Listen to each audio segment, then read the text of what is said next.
Good evening and welcome to the Ghana TV9 News Bulletin for Monday, January 12, 2026. I'm Colin Abrams. In the headlines tonight, Ghana reports $433.9 million in drug seizures, 29 convictions recorded in 2025. Let her bloom. We lift 6 set to showcase over 400 women-owned businesses. Ghana crowned fastest growing Caribbean tourism market in 2025 with 453,489 visitors. Tourism Minister blasts sensationalized influencer videos amid government acknowledgement of pressing garbage crisis. Ghana's population reaches 956,044, census data shows, and brothers stabbed in deadly attack at Barakat landing. Now for the news in depth. Drug enforcement in Ghana delivered a major financial and judicial blow to trafficking networks in 2025, with 29 drug-related convictions, fines climbing as high as 311 million Ghana dollars, and narcotic seizures valued at an estimated $433.9 million. The figures released in the Customs Anti-Narcotic Unit's 2025 performance data highlight the scale of enforcement actions taken during the year, with prison sentences reaching up to 4 years depending on the quantity of drugs involved and evidence of trafficking intent. Cocaine accounted for the largest share of the seized street value, estimated at $235.9 million, while cannabis seizures were valued at $197.7 million.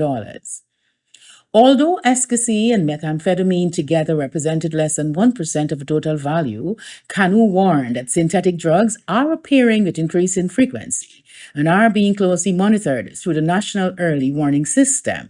A breakdown of conviction shows 14 cases related to cocaine, 12 to cannabis, and 3 involving synthetic drugs and cannabis products. Throughout the year, intelligence-driven interdiction operations resulted in 117 arrests, with 62 individuals formally charged. Kanu's data revealed that approximately 82% of these arrested were male, aligning with global drug crime trends. Arrest activity peaked during April, May, July, and September. Geographically, Region 4 recorded the largest cocaine seizures, totaling 172.8 kilograms, while Region 6 accounted for the largest volume of cannabis seized at 576 kilograms. Officials noted that these patterns reflect the continued concentration of trafficking activity along major population centers, transport corridors, and border-linked regions. In total, authorities seized 235.9 kilograms of cocaine and 726.3 kilograms of cannabis during 2025. Smaller but growing quantities of synthetic drugs were also confiscated, including 674 grams of ecstasy and 83 grams of methamphetamine, along with 9.16 grams of cannabis products. While cocaine seizures declined sharply compared to 2024, Kanu attributed the decrease largely to a single extraordinary seizure in Region 1 during the previous year. Despite the reduction, the agency stressed that trafficking networks remain active, adaptive, and resilient, particularly in coastal and border adjacent regions. Looking ahead to 2026, Kanu says Guyana is positioning itself not as a passive transit route, but as a regional disruptor in the illicit drug trade, supported by enhanced intelligence capabilities, expanded partnerships, and improved operational readiness to counter evolving trafficking methods and the rising risk posed by synthetic drugs. Melanie Morris, Guyana TV9 News.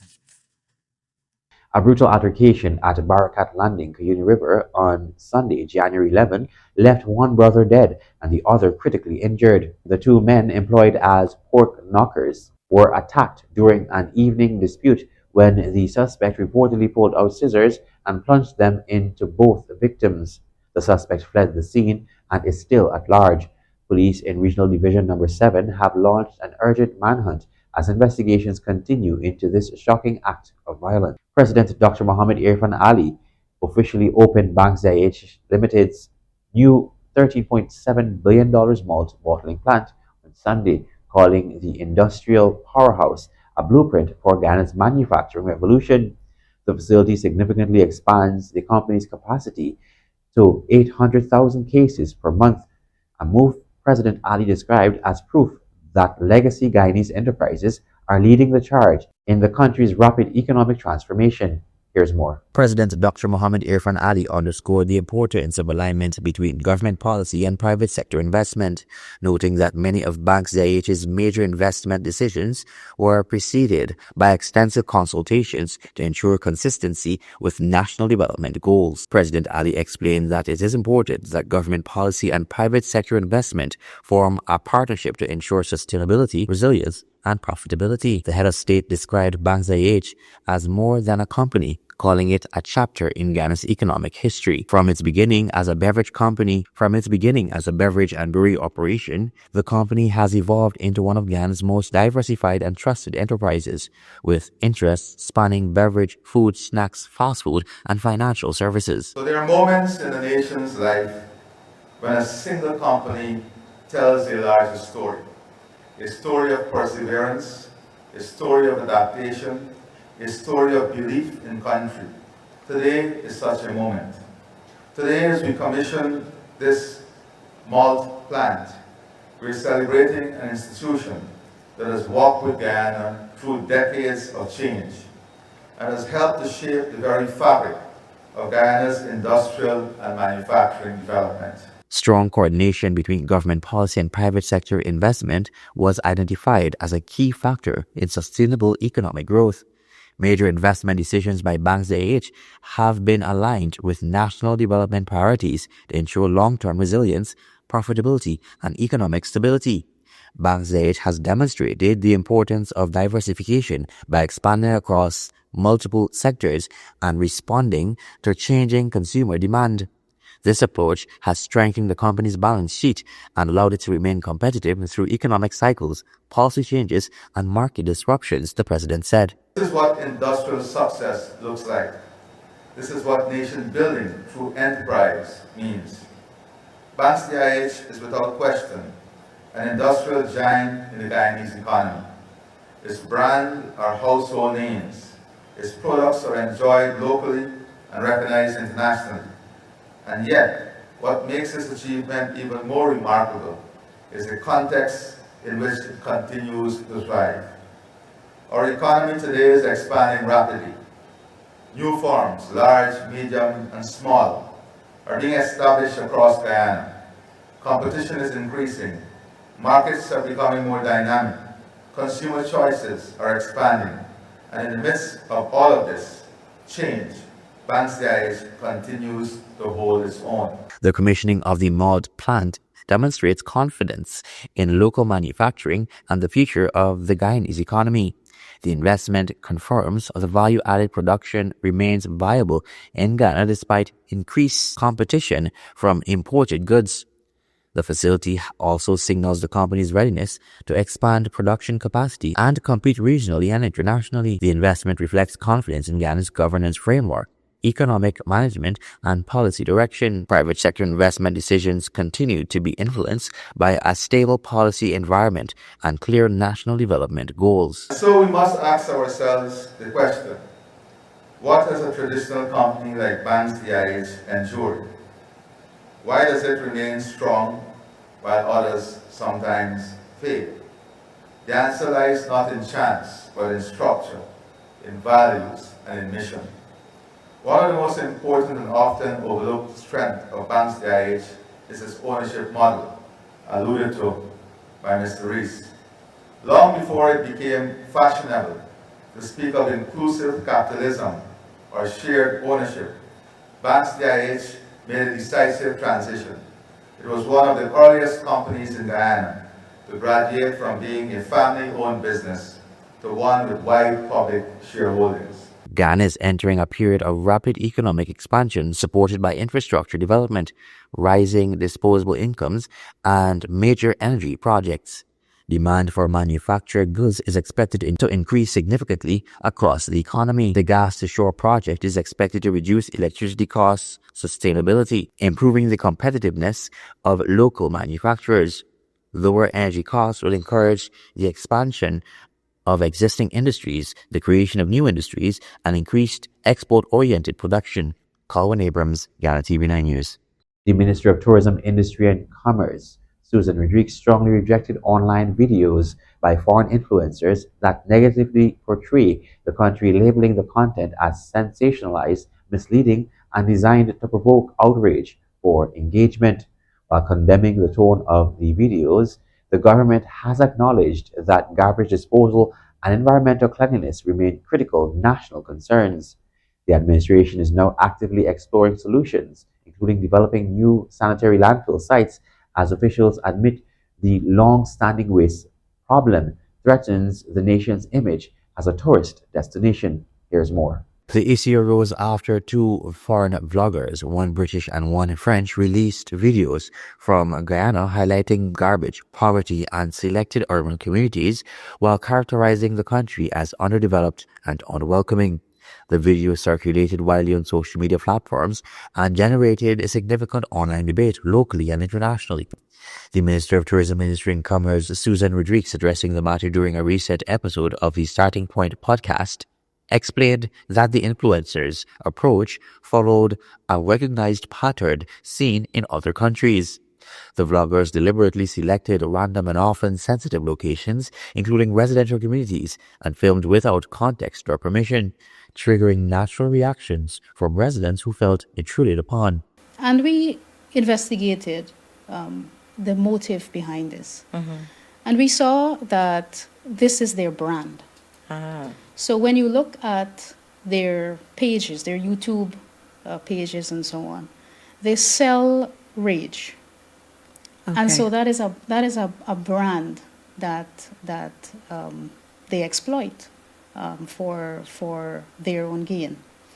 And so Guyana was no different. So they have done They've this, done this in before. other countries, sparking controversy for views and likes and shares. That is their business. That is how they profit. Minister Rodriguez acknowledged that Ghana continues to face challenges, including solid waste management, but emphasized that these issues are national in scope and not unique to the tourism sector. Authorities addressed the existence of challenges does not negate the country's rapid progress, expanding infrastructure and growing global interest. The tourism minister also pointed to massive ongoing investments in roads, bridges, airstrips, ports, hotels, and tourism infrastructure, all aimed at improving accessibility, visitor experience, and quality of life for citizens. Officials noted that these developments have already contributed to increased tourism flows and private sector confidence. One gentleman, the French gentleman, landed in Sophia, for example. Very random. They selected very random locations. And if you go in front of somebody's home where they're sitting and having a little family gathering and children are in the pool and you're live on your camera, you will offend people.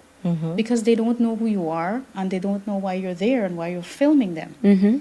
So some of the reaction was natural and not unreasonable by our local people, because it's a suspicious person filming me in front of my home. My kids are in the inflatable pool.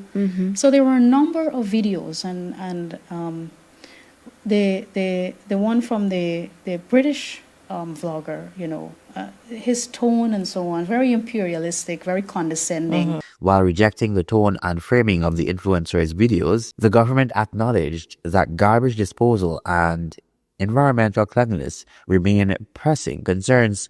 Authorities emphasized that solid waste management requires national behavior change alongside institutional responsibility, as daily cleanups are undermined by repeated littering. The administration has reiterated that tourism development depends not only on government action, but also on citizen behavior, civic pride, and respect for public spaces.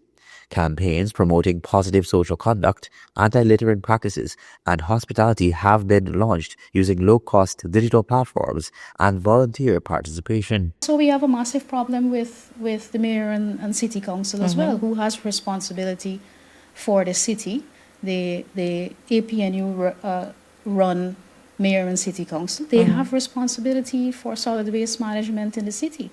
And we have seen on many occasions the Ministry of Local Government through central government had to step in and clean the city. The president himself has launched cleanup campaigns. to clean the city, and we've all been out there doing our part. But we can't clean it today and then dirty it tomorrow. And so it takes, it's a national effort. Officials further stated that criticism of national shortcomings should be addressed constructively at home rather than amplified internationally in ways to undermine national reputation. The government called on Guyanese to defend the country's image while continuing to work collectively on resolving its challenges. Guyana's tourism strategy remains focused on sustainable niche tourism centered on biodiversity, culture, indigenous heritage, rainforests, savannas, and ecotourism rather than mass tourism. Authorities maintain that this approach has already earned international recognition and distinguishes Guyana from other destinations in the region. Despite the controversy, the government views the viral attention as an opportunity to reinforce national unity, strengthen public accountability, and highlight Guyana's progress, resilience, and long-term vision as a rising tourism destination. Calvin Abrams, Ghana TV9 News. The Customs Anti-Narcotics Unit, CANU, has issued an alert following the seizure of MDMA, commonly known as ecstasy, at Mobytown in Georgetown, signaling drugs return to Guyana. Forensic tests confirm the brightly colored tablets were MDMA. The operation, based on actionable intelligence and involving 3 occupants, prompted CANU to activate the early warning system notice level 2, indicating active circulation of the drug. CANU warned that MDMA can vary in strength, may be mixed with dangerous substances, and can cause overheating, dehydration, rapid heart rate, seizures, and collapses, especially when combined with alcohol. The agency reminded that possession, trafficking, or distribution remains illegal under the Narcotics, Drugs, and Psychotropic Substances Act and carries severe penalties. CANU says it has intensified nightlife monitoring and urged the public to report suspicious activity via telephone numbers 592-227-3503, 592-226-0431, or Ghana_EWS at canu.gov.gy. More of the news after the break. Stay tuned. Want to place your death announcements and in memoriam messages on Channel 9? Call 592-761-5006, 710-5008, 600-5006. Or visit our office at Lot 85A Lamaha Street, Albertown, Georgetown, Century 21 Building.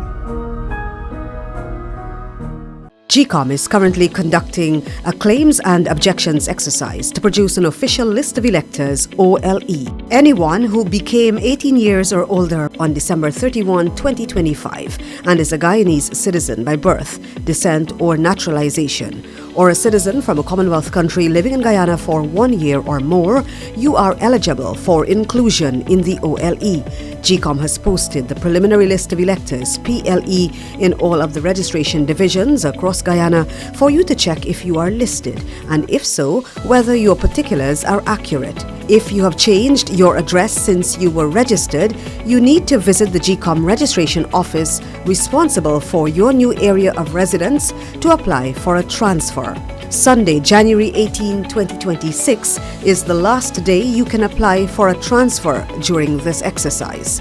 For more information, contact GCOM on 225-0278-9 or visit www.gcom.org.gy.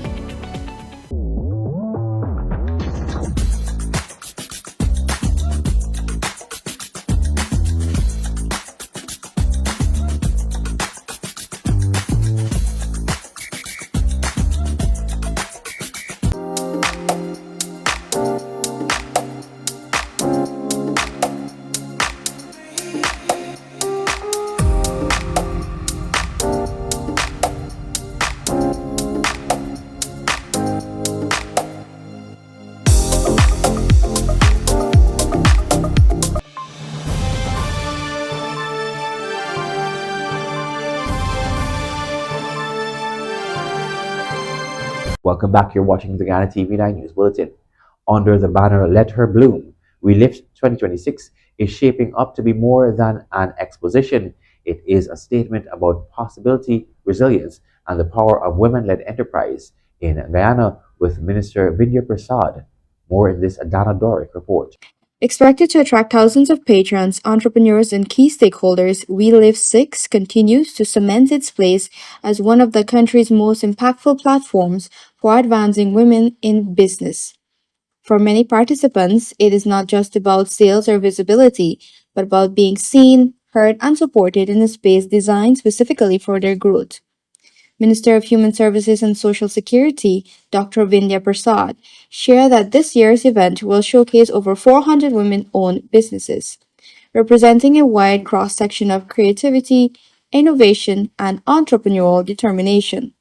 From startups to established brands, the exposition highlights women who are turning ideas into livelihoods and dreams into sustainable ventures. We Live 2026. Under the theme Let Her Bloom, We Live 2026 will be staged at the Arthur Chung Conference Center on the 6th to the 8th of March, and we have an exciting program and bold initiatives, creative ideas, and it's going to be featuring over 400 women-owned businesses from across Guyana. Preparation is already in full swing at the Arthur Chung Conference Center, with organizers working to ensure the experience is larger, more engaging, and more inspiring than previous years. According to Minister Prasad, the ministry is committed to raising the bar, delivering an event that not only celebrates women, but actively creates pathways for their success. We'll be reaching out to you, but I got the ball rolling because I met my team.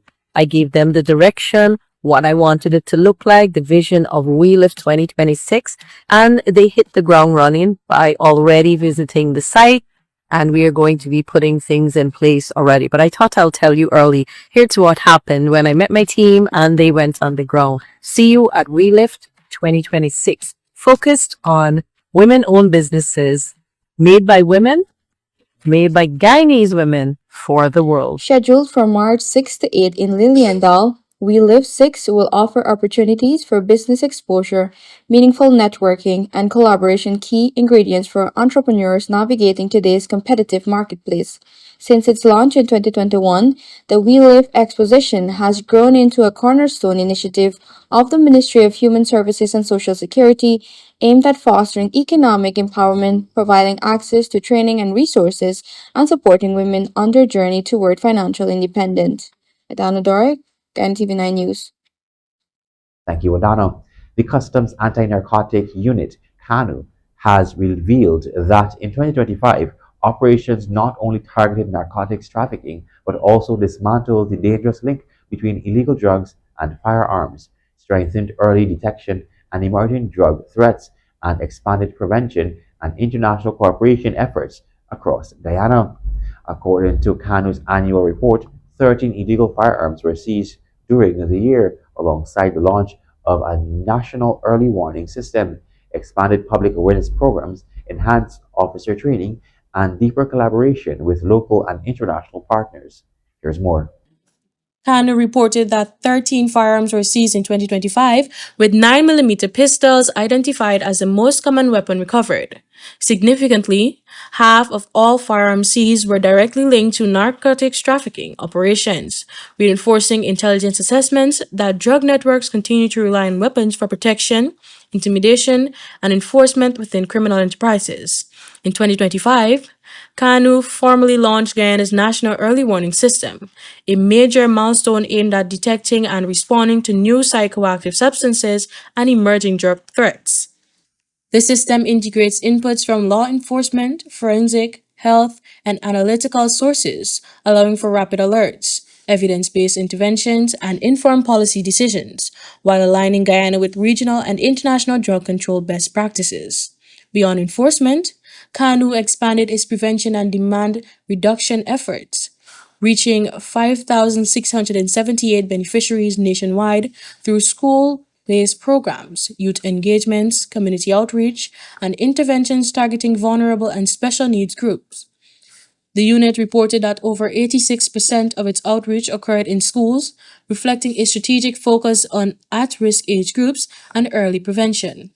CANU officers completed 27 training activities locally and internationally during 2025, supported by agencies including UNODC, CCAD, OAS, RedTrack, CB, SA, French Special Operations, Colombian authorities, and Singapore SCP.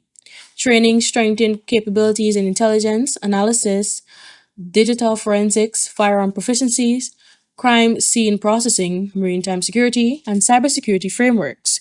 The unit also reported strengthened interagency coordination, improving intelligence sharing, joint operations, and coordinated response to drug-related threats. Expanded regional and international cooperation supported cross-border intelligence exchange and joint initiatives, reinforcing Guyana's role within global and regional anti-drug frames. Kanu says these combined efforts position Guyana as a regional disruptor rather than a passive transit point, entering 2026 with strong Kanu says these combined efforts position Guyana as a regional disruptor rather than a passive transit point, entering 2026 with stronger intelligence tools, enhanced partnership, and improved readiness to confront evolving drug trafficking methods, synthetic drug risk, and the growing nexus between guns and narcotics. Faith Sandy, Guyana TV9 News. President Dr. Mohamed Irfan Ali has hailed the launch of Phase 2 of a major hotel development near Ogle as a powerful endorsement of Ghana's economic direction, describing it as a clear vote of confidence in the country's public policy framework and long-term development vision.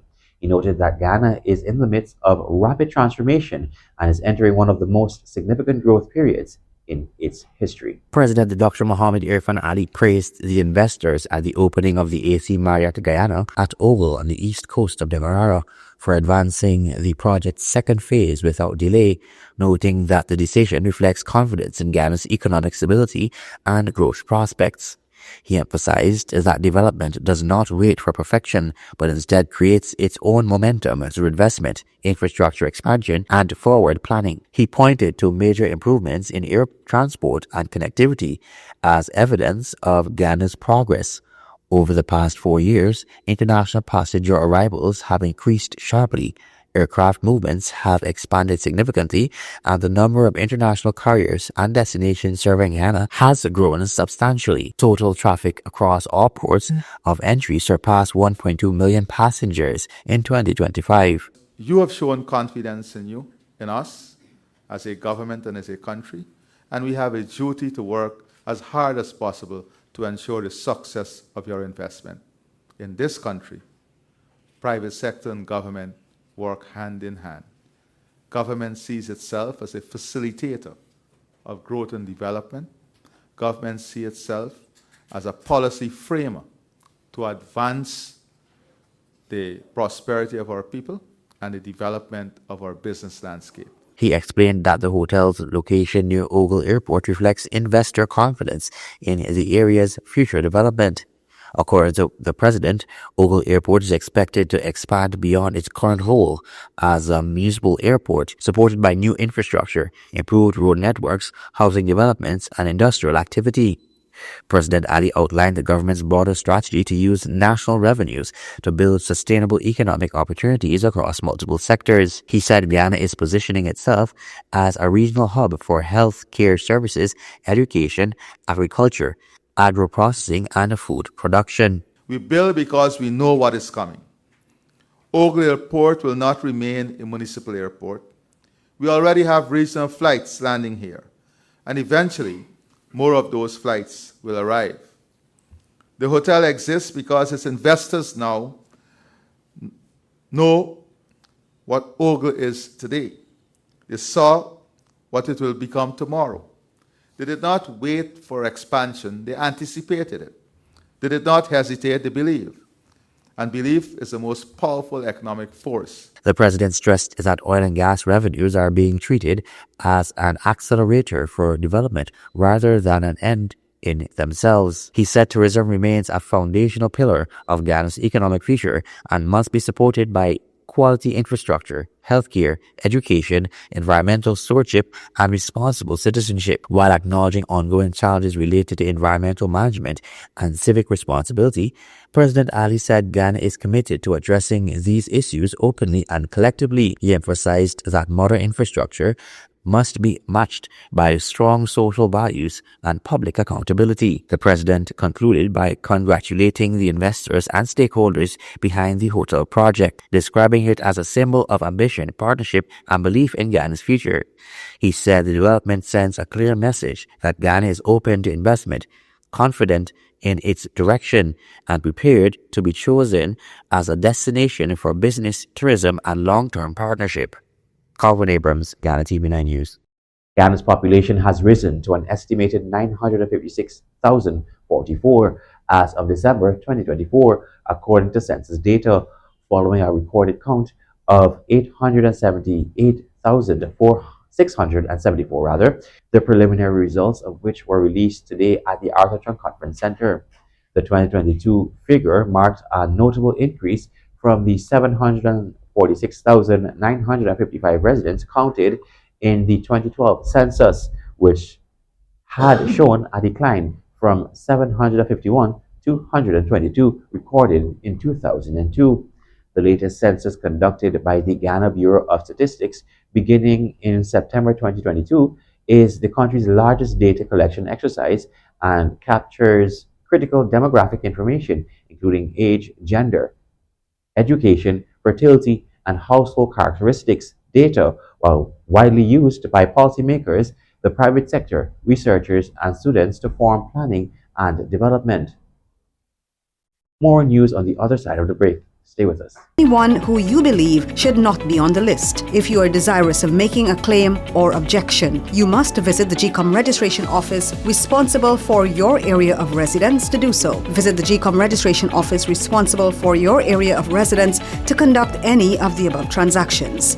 All GCOM registration offices will open Mondays to Fridays from 8 to 18 hours, Saturdays and Sundays from 10 to 14 hours. For more information, contact the GCOM on 225-0278-9 or visit www.gcom.org.gy.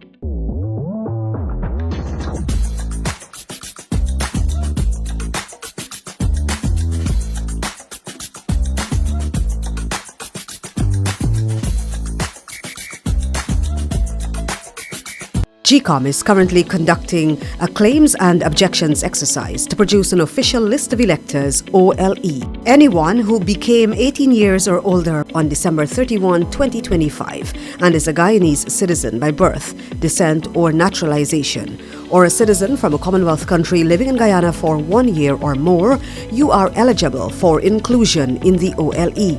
GCOM has posted the preliminary list of electors, PLE, in all of the registration divisions across Guyana for you to check if you are listed, and if so, whether your particulars are accurate. If you have changed your address since you were registered, you need to visit the GCOM registration office responsible for your new area of residence to apply for a transfer. Sunday, January 18, 2026 is the last day you can apply for a transfer during this exercise. For more information, contact the GCOM on 225-0278-9 or visit www.gcom.org.gy.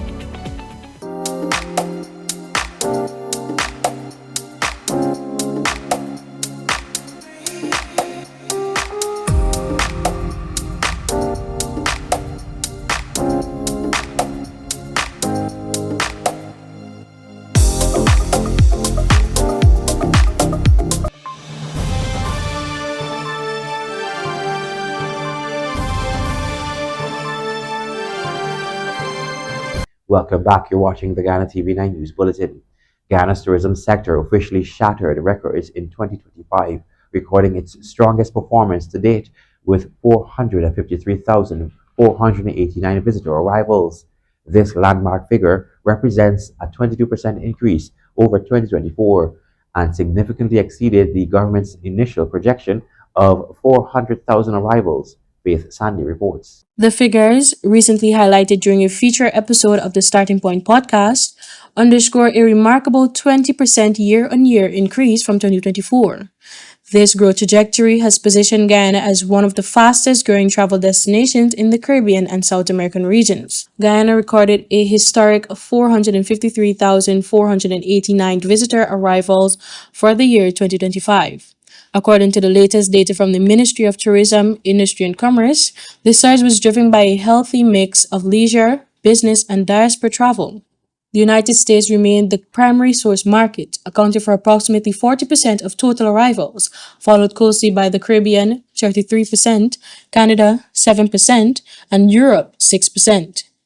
Minister of Tourism, Industry and Commerce, Susan Rodriguez, emphasized that these numbers are not incidental, but the result of deliberate policy, stating that the nation has moved beyond a niche destination and is now a global competitor in ecotourism, adventure, and business travel. This is what sets us apart from everybody else.